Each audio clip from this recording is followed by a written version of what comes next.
Are you on the brink of something amazing? Now, I don't mean just, another thing, but I'm talking about something that is life-changing. This is the biggest dream you've ever had, and you're on the cusp of making this thing happen. I mean, it's the kind of thing that creates butterflies in your stomach every time you think about it, and it takes your breath away. Well, I can relate. It's 1996, and I've got a roll of blueprints under my arm, and I'm headed to the bank to talk to our banker about loaning me $1.3 million to do a groundbreaking to build this building. I'm really stoked with excitement. So let me ask you, you're a business professional. When's the last time you had a project big enough that you needed to borrow $1.3 million to make this kind of thing happen? So that's what I'm talking about. I'm probably the most excited I've ever been in my life. I've got those blueprints. I'm walking into the bank we've done business with for years, and we have an appointment. And so he ushers me in, and I'll just tell you right now, it didn't go as planned.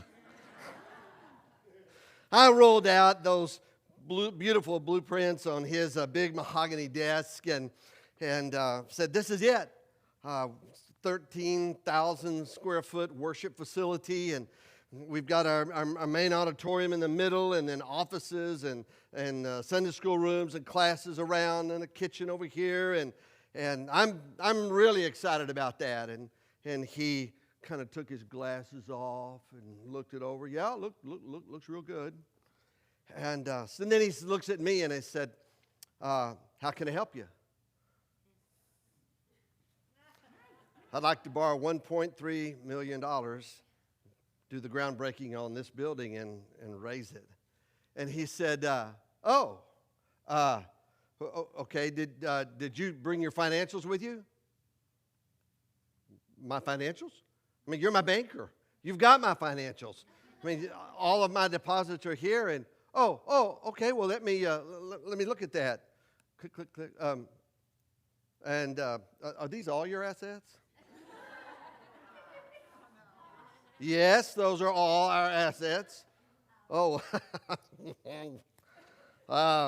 I'm sorry, Mr. Carley. There's no way that we could loan you anywhere near $1 million to build this facility. I would need your financials and a lot of other things. And I'm sorry. I wouldn't be able to do that. And he stood up. And I don't know how many business meetings you've been in, but what happens when somebody stands up? What's it a sign of? The meeting is over. And I was dumbfounded. My mouth was still open, and I rolled up my plans and found my way to the door and stumbled out, and it was devastating.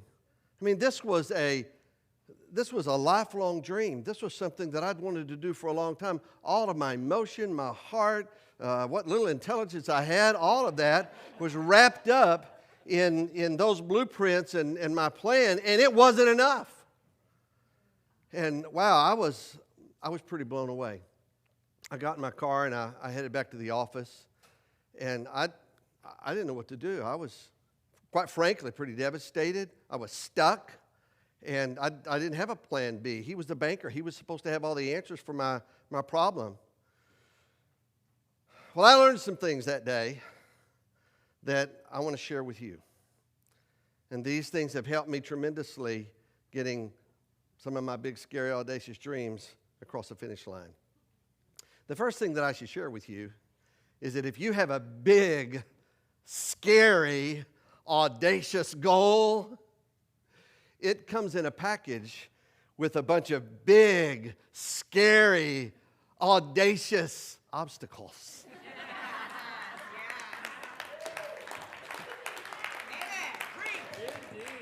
It's a package deal. And so, man, I wasn't sure. I wasn't sure what I was going to do. And I knew that I would need to get my team together, and we would try to figure it out. But as we did, I realized that though I had a really great team, I had a big missing ingredient. I mean, I had people who, I had a CFO, but our CFO wasn't necessarily somebody who was creative and had experiences coming up with how to do something really big. And so I reached out to my board of advisors, and that meant calling people around the country. Hey, do you know anything about building projects? Well, yeah, a little bit, not really. And so after 4 or 5 or 6 calls, finally I landed one call, and I said, man, I'm trying to build a building, and I can't get financing. Do you know somebody? Oh, yeah, I know somebody. That was good news. What's his name? Robert Costa. He's in Schenectady, New York, and he specializes in fundraising and helping put proposals together for buildings. And so I said, what's his number? And I called him and got him on the phone, and Robert said, how can I help you? And I said, well, I'm trying to build a building, and I understand that you're the expert. I am the expert. What do you need? How many people do you have? And I told him, oh. How much money do you have set aside? I told him, and he went, I said, when can you get here? And he said, well, I'm pretty booked up. And I said, I really need you. I can tell. And so we got him in a couple of weeks, and before he hung up, he said, here's some homework. I want you to call the 4 biggest banks in your town and make an appointment for the Monday after I'm there, because we're going to go to them and we're going to get you that loan. And I went, okay, I could do that. And so he did. He came in and met with my team, and it was really incredible. That Friday when he got in, we met all day with the team, then all day Saturday and some into Sunday, and he helped my team. I mean, we were all there, and he was pulling things out of my team about our history and our legacy and where we were and where we started and what we started with and where we were today and things that we had done and casting vision for the future. And so he's pulling all this information. I'm kind of scratching my head. I was thinking about, what does this have to do with finances and all of that? And he said, don't worry, I know what I'm doing. Well, I trusted him. He was the expert. And so at the end of that day, or end of that time, Robert had 2 pages. 2 pages. That was it. I thought we were going to have bank statements for 18 months, and we had to have projections and evaluations and how much property was worth in the building and all that stuff. He had 2 pages. I don't know completely what was on them, but he had 2 pages. And so, but I recognized something. I recognized something that happened that day that I didn't really understand. I knew at that time we had some tremendous talents that were being pulled out of people in the room. And it was amazing. I recognized that Robert had some tremendous talents that were in him, and that's why I brought him in. Now, decades later, because I'm certified in the Fascination Personality Profile, I understand what he was looking for, consciously or unconsciously. Sally Hogshead, in her discovery of the Fascination Profile, her research, she discovered that there are 7 personality traits that trigger the human brain to be fascinated with the way we conduct business and communicate.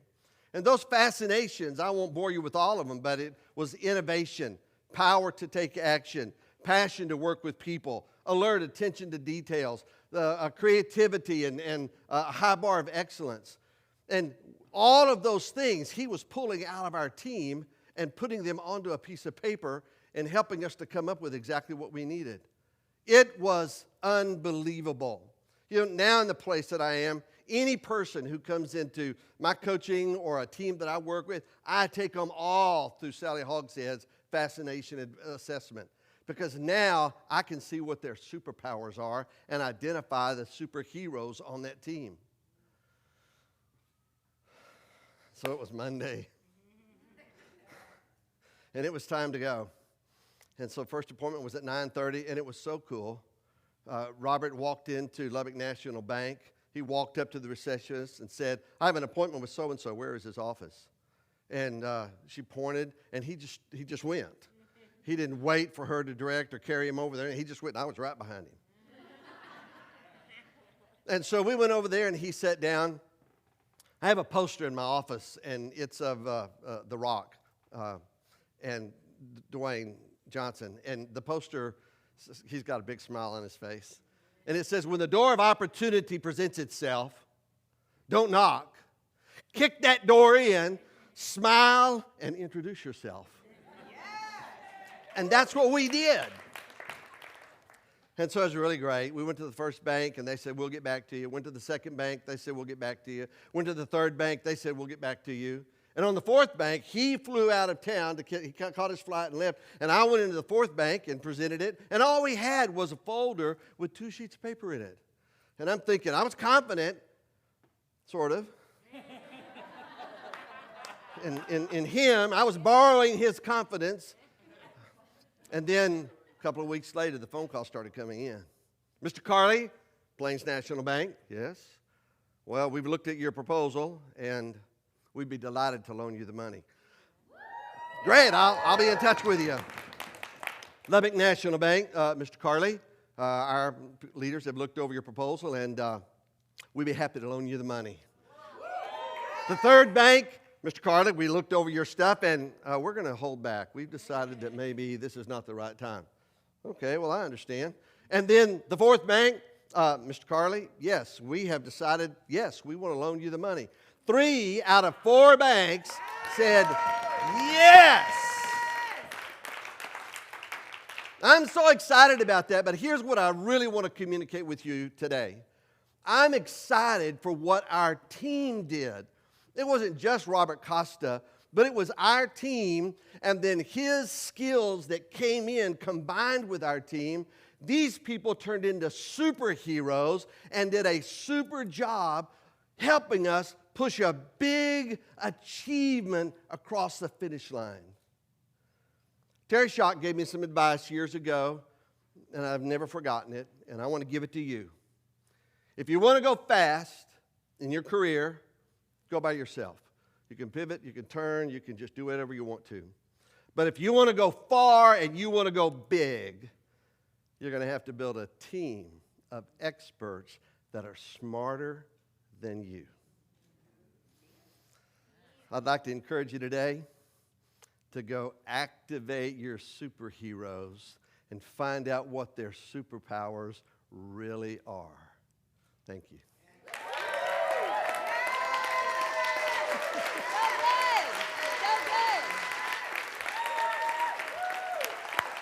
Yes.